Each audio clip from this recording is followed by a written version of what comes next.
1995 Japan के Tokyo शहर के पास मौजूद ज़ूही बीच सुबह के 7 बजे थे। हवा में हल्की ठंडक और एक्साइटमेंट थी।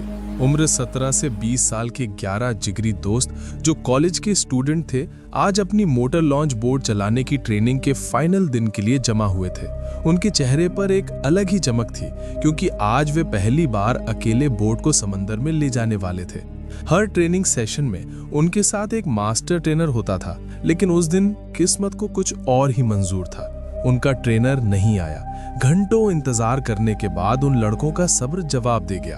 उनमें से एक, केंजी, जो ग्रुप में सबसे बड़ा और सबसे डेयरिंग था, बोला, अरे यार, कब तक वेट करेंगे? हमें सब कुछ आता है, चलो आसपास एक छोटा चक्कर लगा कर आते हैं। पहले तो हिरोशी और कुछ दूसरे लड़कों ने मना किया, नहीं यार, ये रिस्की है, बिना ट्रेनर के जाना ठीक नहीं।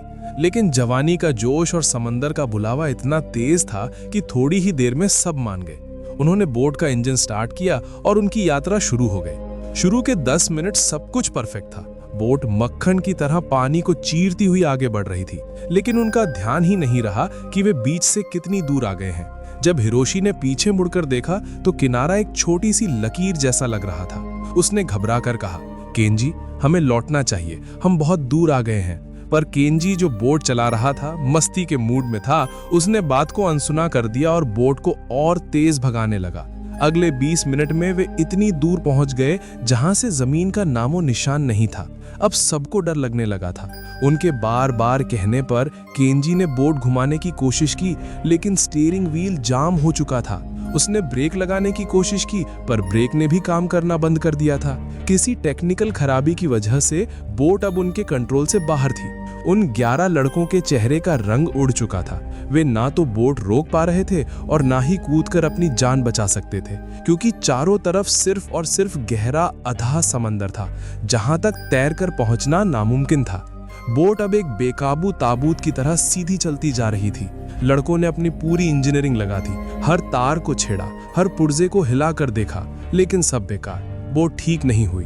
शाम हुई, सूरज समंदर में डूब गया और रात ने अपनी काली चादर फैला दी। अब उनके पास बस बोट में पड़े रहने के सिवा कोई चारा नहीं था। बोट में खाने पीने का जो थोड़ा बहुत सामान था, वो बस 1-2 दिन के लिए ही काफी था। कुछ रस्सियां, एक बड़ी कटारी और थोड़ी सी पानी की बोतलें, यही उनकी कुल जमा पूंजी थी। दिन रात में बदला और रात फिर से दिन में। बोट तब तक चलती रही जब तक उसका तेल खत्म नहीं हो गया। फिर एक सुबह जब हल्की सी रोशनी हुई, वे नींद से जागे।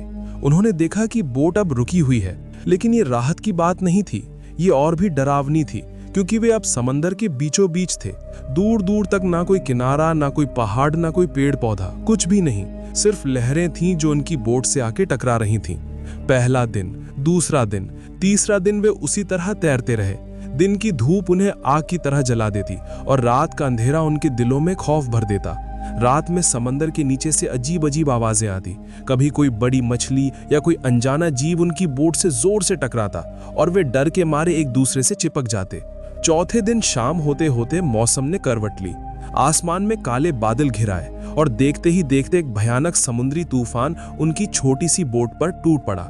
समंदर की ऊंची ऊंची लहरें उन्हें किसी खिलौने की तरह इधर उधर पटकने लगी। घंटों तक मौत का ये नाच चलता रहा। उन्हें लगा आज उनका आखिरी दिन है। लेकिन जब रात खत्म हुई और सुबह की पहली किरण फूटी, तो उनकी आंखों को जिस चीज पर यकीन नहीं हुआ, वो था सामने नजर आ रहा एक द्वीप। उस द्वीप को देखकर उन्हें ऐसा लगा जैसे किसी मरते हुए इंसान को सांसें मिल गई हों। उन्होंने अपनी बची खुची हिम्मत जुटाई और किसी तरह अपनी बोट को द्वीप के किनारे की तरफ धकेलना शुरू किया। उन्हें डर था कि अगर ये जमीन का टुकड़ा भी हाथ से निकल गया तो शायद वे फिर कभी जमीन देख नहीं पाएंगे। और आखिरकार 4 दिनों के बाद उनके पैरों ने जमीन को छुआ। वे दौड़कर द्वीप के अंदर भागे। प्यास से उनका गला सूख कर कांटा हो गया था। वे पागलों की तरह पानी ढूंढने लगे, लेकिन कहीं पानी नहीं मिला। तभी उनमें से एक कायतों की नजर एक नारियल के पेड़ पर पड़ी। बस फिर क्या था, बोट से मिली रस्सी के सहारे वे पेड़ पर चढ़े और मीठे नारियल पानी से अपनी प्यास बुझाई। उस दिन नारियल का वो पानी उन्हें अमृत जैसा लगा। जमीन पर बैठकर सबने एक लंबी सांस ली। अब उन्हें एक और सच्चाई का सामना करना था कि वो यहाँ फंस चुके हैं। केंजी और हिरोशी, जो ग्रुप में सबसे बड़े थे, उन्होंने लीडरशिप संभाली। हिरोशी ने, जिसे सर्वाइवल की किताबें पढ़ने का शौक था, सबको समझाया, अगर हमें यहाँ से जिंदा लौटना है तो हमें 3 चीजों पर ध्यान देना होगा: रहने के लिए एक पनाह, पीने के लिए पानी का इंतजाम और सबसे जरूरी आग। उसकी आवाज में एक ठहराव था जिसने बाकी लड़कों को हिम्मत दी। उन्होंने सबसे पहले बोट के टूटे हुए हिस्सों को रस्सी से पेड़ से मजबूती से बांध दिया ताकि वे समंदर में बह ना जाए, और इस तरह एक अनजान द्वीप पर शुरू हुई 11 लड़कों की जिंदगी और मौत की लड़ाई। पहला काम था मीठे पानी का एक परमानेंट सोर्स ढूंढना। नारियल से हर रोज प्यास बुझाना मुमकिन नहीं था। 2 दिनों तक वे द्वीप के कोने कोने में भटकते रहे। आखिरकार द्वीप के थोड़ा अंदर जाकर उन्हें एक छोटा सा झरना मिल ही गया।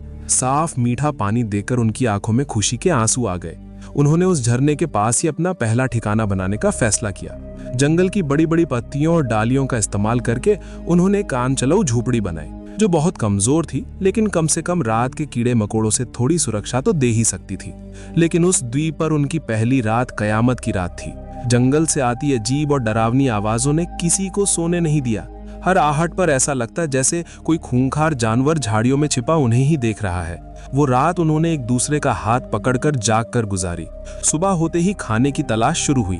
हिरोशी अपनी किताबों से मिले ज्ञान का इस्तेमाल करके उन्हें सिखाने लगा कि कौन से फल और कंद खाए जा सकते हैं।